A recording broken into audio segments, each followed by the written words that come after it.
Taxes was feeling so stuck. Sitting in traffic, squeezing into a parking spot, all to squeeze in getting tax help during your lunch break. Now Taxes is a TurboTax expert who does your taxes for you, while you go about your day getting real-time notifications about their progress and the most money back guaranteed. Now this is Taxes. Intuit TurboTax. Get an expert now on TurboTax.com. Only available with TurboTax Live Full Service. Real-time updates only in iOS mobile apps. See guarantee details at TurboTax.com/guarantees.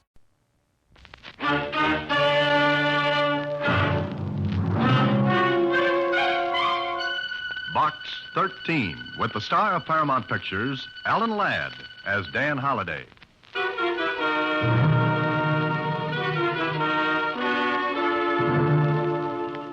Take a letter, Miss Jordan. To Box 13, care of the Star Times. I need your help. I dare not go to the police for reasons I'll explain when you see me. Please come to my office in the security building.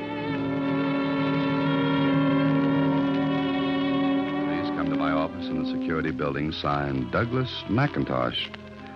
Not much of a letter, but then, as the proverb says, great oaks from little acorns grow. And before this was over, the acorn grew into a large, large oak.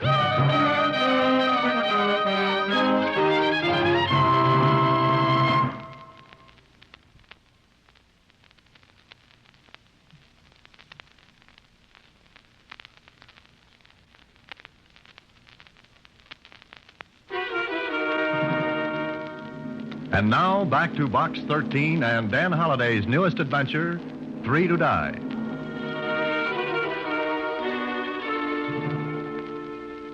Douglas McIntosh. That's a Scotch name, isn't it? Ah, you can smell the heather, Susie. Wonder what he wants. Well, if this man is the same McIntosh I looked up, he's building that new tunnel under the river. Gee, maybe he wants you to be a hedgehog. No, Susie, they're called sandhogs.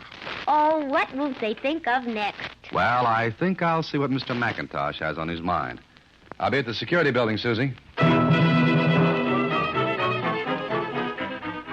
Security building? Huh. It was the only security I was to know until the whole thing was over.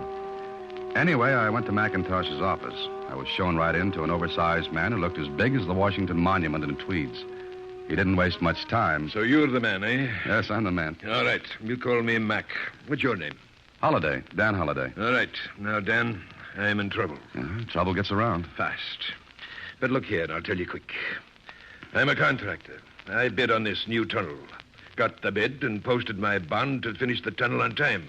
So far, everything's clear. What now? Dan, I'm not going to finish in time.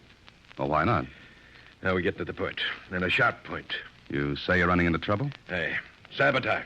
Well, why don't you call the police? I can't, man. There'd be publicity. Unfavorable. I can't risk it. Oh, then what's my problem? Find out who's doing this to me. You suspect someone of doing it? Look, man, accidents like we've been having don't just happen. They're made. Broken air hoses, emery in the compressors, hundreds of delays, little things that add up to hours. Oh, I see. Another thing.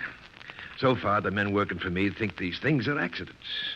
But the moment they suspect somebody's doing the dirty work in that tunnel, they'd walk out. Sandhagen's dangerous enough itself. In short, somebody's trying to ruin you. Exactly. It would ruin me. The contract would go to someone else. They'd not get another contract for years. But what can I do? I'm not a detective. You see, I beg your pardon, Mr. McIntosh, but... Can't you see I'm busy? What do you want? Telegram. I thought you ought to see it right away. All right, read it. Well, Oh, it's all right. You can talk in front of him. Dan, this is Fred Harris, construction engineer. Harris, Dan Holliday. Glad to know you. Now, what about that wire? The last shipment of concrete we ordered was derailed about 200 miles from here. What? Well, don't just stand there. Get every truck out on the road. Get that concrete here.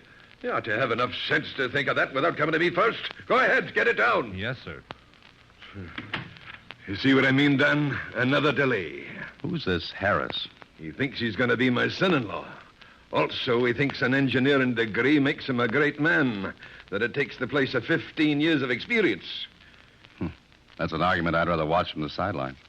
Well, go on with your story. Well, we have to finish in 3 weeks or I'll forfeit my contract. McIntosh told me everything he knew. It wasn't much. Only that whoever was doing the dirty work, causing accidents, delays, Had to be working in the tunnel. So we went to the tunnel. But first, before I was taken down into the workings, I was given khaki coveralls and a fiber helmet. And a little metal tag to hang around my neck. Mac explained the tag. Every sandhog gets one of those. It's got his own number on it. Well, what's it for? Ever hear of caisson disease? Oh, the bends? Aye. Well, on one side of the tag, it explains the man is a caisson worker working under pressure. Oh, so if the disease hits him on the surface, he can be given proper treatment. That's it. There are 6 places in the city where that can be treated. The man is put into a chamber, pressure increased, then gradually decreased. Like a diver. If he comes up too fast, the nitrogen in his blood is forced into his tissues, causes pain. And sometimes worse. You seem to know a lot about it, Dan. I'm a writer. A writer has to know a little about everything. Then I hope you'll be able to tell me more about what's going on down there. All right, ready? Mm-hmm. I'm ready. Let's go.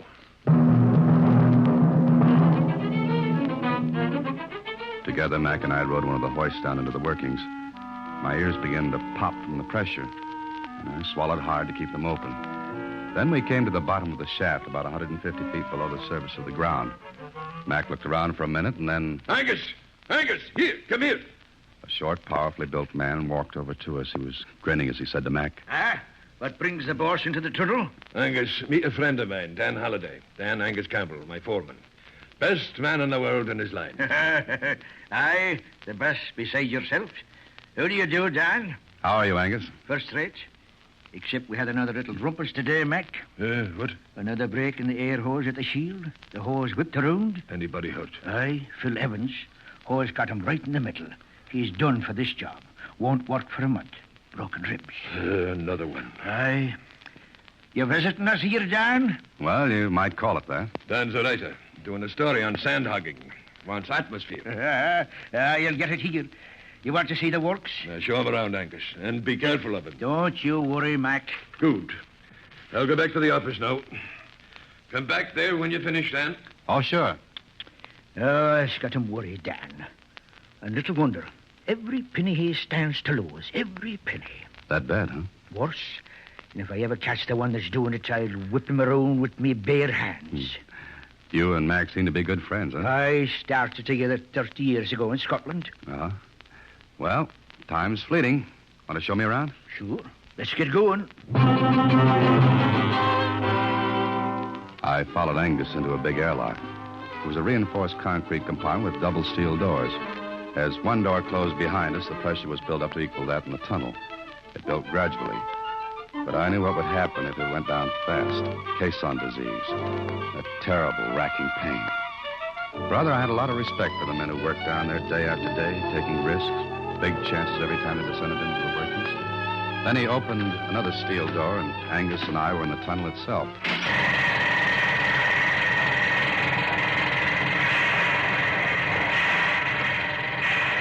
As soon as my ears became used to the noise, Angus guided me to a small, flat car. We got on and rolled down narrow-gauge tracks through the center of the tunnel. If you can hear me, this car runs down by gravity. Got a handbrake on it to slow it or stop. There's a motor for running back up. Saves time on a job like this. How long is this tunnel? This side's about a half-mile long now. This side? Aye. They started on the other bank of the river the same time we did. Oh. Did you have any trouble over there? No, only on this side. But we're keeping up with them. I'll keep driving till this thing's finished, accidents or no accidents. How much time have you got? 3 weeks. Think you'll make it? We've got to, or Mac stands to lose every nick. Look, there's the end of the track. I looked ahead. A tremendous scaffold rose into the air. Men covered it like ants, working with pneumatic drills, shovels, wheelbarrows. Dump trucks ran back and forth, filled with the mud and shale dug out of the wall of earth that lay ahead. I looked up, and I felt a little funny when I realized that right over my head was the river, and lots of clean, fresh air, while down here was nothing but the deafening noise of the hammers, and the thought that death worked right next to every one of these men. Angus noticed me gazing up at the scaffold. First time you ever saw anything like this, eh? Yes. What holds all that mud back? That shield and compressed air. Air? Just air holding back the river? Aye. You see, compressed air here in the tunnel is built up to a pressure equal to the pressure that's shoving down from above. Oh, in other words, if the pressure outside this tunnel is, well, 45 pounds per square inch, that's the pressure in here. Right. This may not be a good question, but what happens if the pressure in here gets less? We'd be crushed to jelly. Nice thought. That's no all. There's always the danger of a blowout. What's that? Sometimes we hit a weak spot in the riverbed. The bed won't take all the pressure we got in here. And you get a blowout, like a tire blowing out. Aye. The men, machinery, equipment all blown to the surface of the river and into the air. Has that ever happened? Aye. And once, only once, mind you, a man lived to tell about it. Angus, I take off my hat to you boys down here. 1 million people drive through tunnels every day. Yet maybe not 1 in 100 stops to think how the tunnel was built. And what it cost. Not only in money, but in injury, in death. When a man takes to sandhogging, he takes to the dangers too, only. Only what? We've only got the half crew working today. Oh? Why? 2 men have been killed. Nobody wants to be the third. Superstition? Maybe. But lots of the men are staying home until the third's, well, what I said. Angus showed me the whole thing. Oh, there were a million ways in which someone could sabotage the works. Break an air hose, tamper with the compressed air gauges, lots of ways. Then later, Angus took me to a complicated affair. It was like an elevator cage. In fact, it was an elevator, as Angus explained. This is the latest thing. Combination elevator and decompression chamber. Hop in, we'll go back up.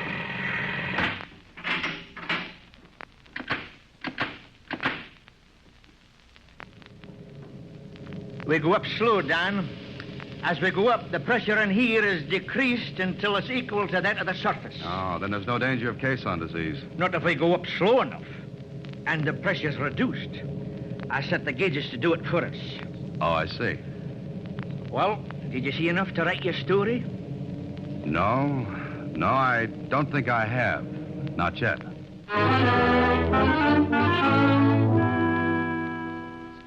So, you didn't see anything, Dan? Of course not, Mac. How could I? I was hoping you might get an idea. Yeah, but I didn't. You going back again? What could I find?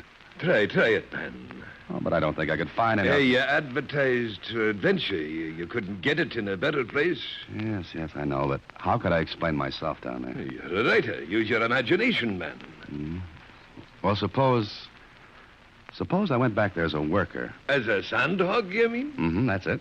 But you don't know anything about it. I can handle a hammer, a shovel, You'd get dirty and tired. Every muscle in your body'd holler out loud at you. Well, I can always say I'm doing it for my art. Be a sandhog, see how it feels, then write about it. By Harry, man, you've got it. All right, then. Starting tomorrow, you're a sandhog. Oh, that was the way to do it. But when I got home that evening, I thought about it. That huge scaffold. Men scrambling over it, the pressure within the tunnel holding back the tons and tons of mud and silt ready to come in and crush everyone. What if that pressure failed? What if they hit a weak spot in the riverbed and there was a blowout? And the more I thought about it, the more inclined I was to... Yes? Telegram. Oh. Shove it under the door, will you? Right.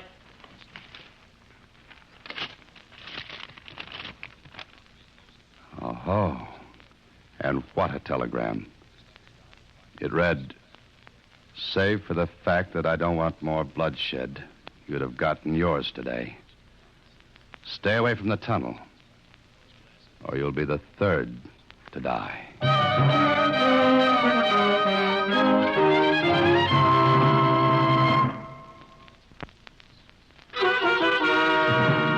And now back to 3 to Die, another Box 13 adventure with Alan Ladd as Dan Holliday. I showed Mac the telegram the next day, and what he said filled the air with dark blue color for 10 minutes. Then... We can check to see who sent this. No dice, Mac, I did. And? It was sent from a pay phone booth. I guess you'll be changing your mind about the job now, eh? Oh, what makes you say that? Well, he's after you, whoever it is. Yes, I know. You can back out if you want to. And what would you think if I did? Does that make a difference? No, but there are a lot of men in that tunnel who stand to lose their lives. Mac, you've got to get the police. I in. can't, man, I can't. The publicity would ruin me. All right. Fix it up for me to work down there, and we'll see what happens.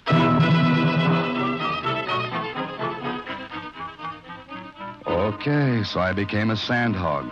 For 3 days, I used muscles that thought they'd gone on a permanent vacation.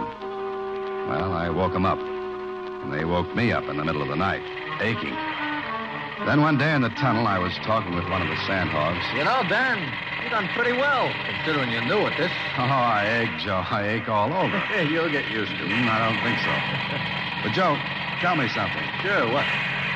What about these accidents down here? Oh, them. What about them?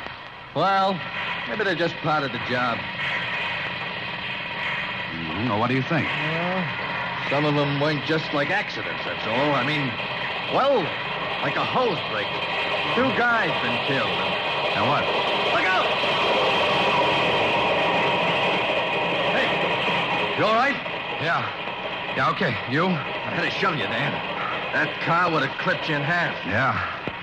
Look into the decompression chamber. Huh? Harris? Yeah, Harris. Oh, See what I mean? That car didn't look like no accident. thanks, Joe.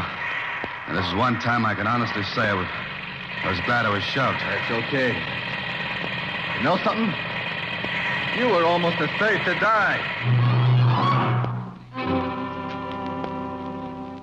Before leaving the tunnel, I ran down to the spot where that car had hit the stop bump at the end of the track. It was wrecked. But in the wreckage, I found something. One of the tags, like the one I had. This one had the number 57 on it. I slipped it in my pocket. Maybe one of the sanddogs had dropped it. Then, just as I was about to step into the decompression chamber, Angus Campbell came up to me and... Your ship's going off, Don? Yeah, I'm finished for the day. Almost in more ways than one. Huh? What do you mean? Come on, let's get in. I want to get back up. All right. Tired? I'm worried. I can guess why. Huh? Look, I know you're no writing a story on Sandhagen. I know why you're down here. Oh, you do? Aye. Mac's desperate. I want him to call the police, but he won't. How did you find out about me?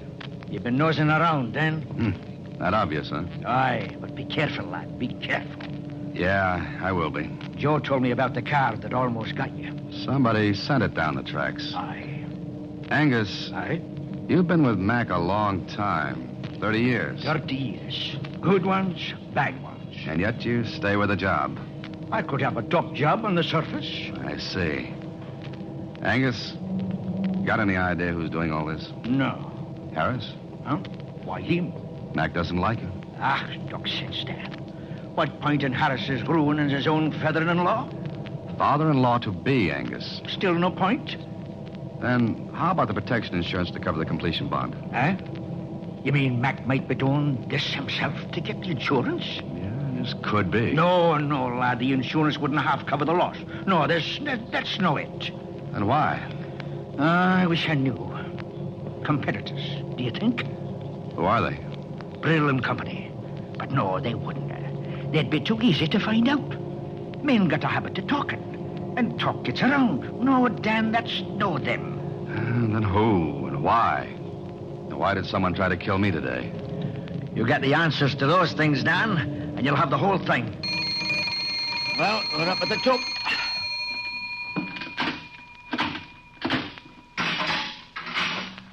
I'll walk to the shack with you. No, I'm going back down. But I thought you were through for the day. I've still got lots to do. See you tomorrow.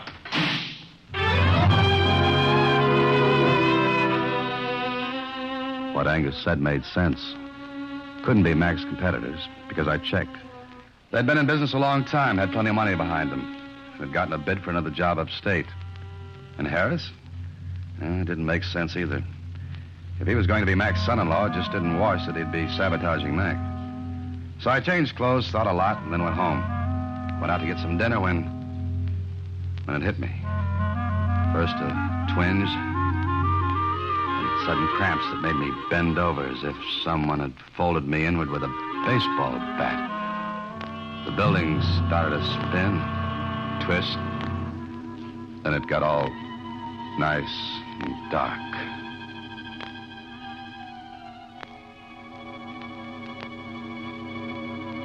There you are. You're all right now. I know this isn't very original, but where am I? Take a deep breath. That's it. Feel better? Lots. What happened? Couldn't have been anything I ate.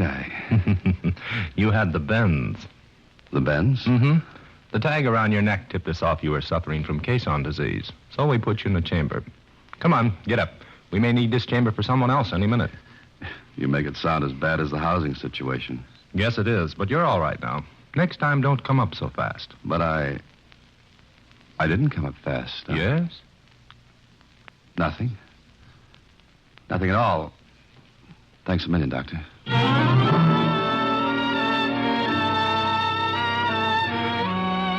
Well, it had me. Good.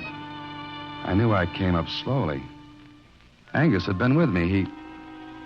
Oh, but that couldn't be. Not Angus. The next day I went back to the job. I had just put on my coveralls when an idea hit me. I searched in my pocket. Lose something, Dan? Huh? Oh, no, Joe, It's easy to drop something out of these coveralls. What's the number of your tag, Joe? Tag? Oh, the one we all wear in case we get the bends on top? Yeah. 502. Why? Got it on? Sure. Always wear it. Here it is. Uh-huh. Why? What are you getting at? I don't know.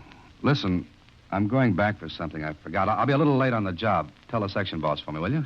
Sure. Where you going? You're all hepped up. Yeah. I guess I am, Joe. I'll be back. I went to see Mac. Told him he'd have to go into the tunnel that day and supervise operations. He thought I was crazy. Me? What for? To force your opponents into the open where we can get a shot at them for a change. I don't get this. Look, they're going after you, but by accidents. Things like that. So? But if you're in the workings, they might be tempted to wreck the entire tunnel with one stroke. You mean by going after me? That's it. You want me to lead with my chin like that? I'll call the whole thing off first. Lose the contracts. Money isn't everything. Exactly. You're right. But men have been killed down there. You've got to think of their lives, too. I do. Then get on with me. End this once and for all. Force them into the open. You're going, too? Yeah, because I've got an idea. But I can't prove a thing until we see the last play.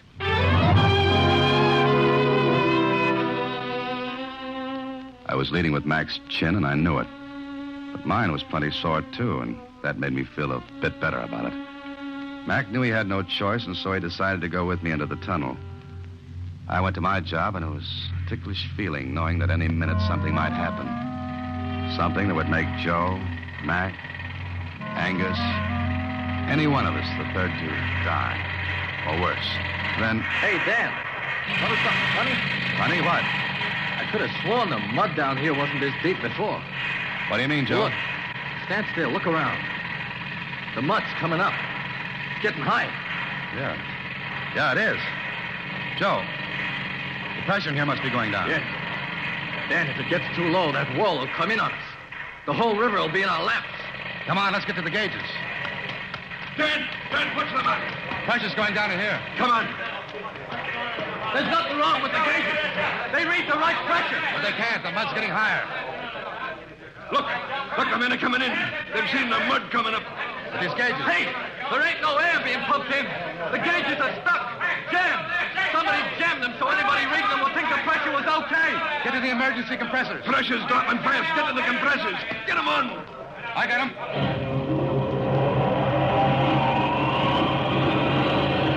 Watch the gauges. We're getting pressure now. What's the matter? What happened? Angus, somebody jammed the pressure gauges to make it look like we had enough in here. Jam? Well, save for those emergency compressors, we'd have been done for.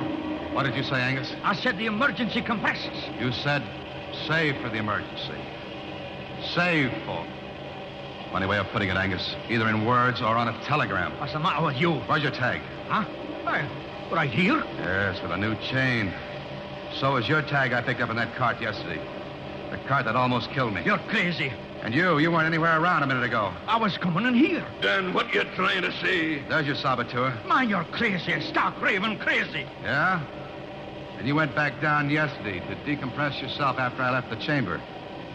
You didn't turn on the decompression valve for me on the way up. You're crazy, man. Not crazy, Angus, because you were the only one who could have played that trick on me. Get me out of the way by failing to turn on the decompression valve.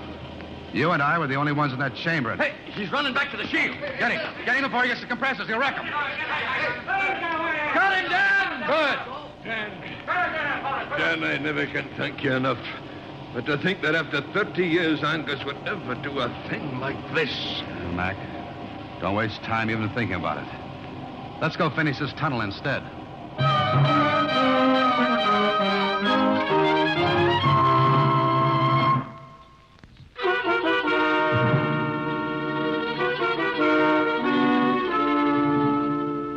Gee, what was the matter with him, Mr. Holliday? Jealousy, Susie?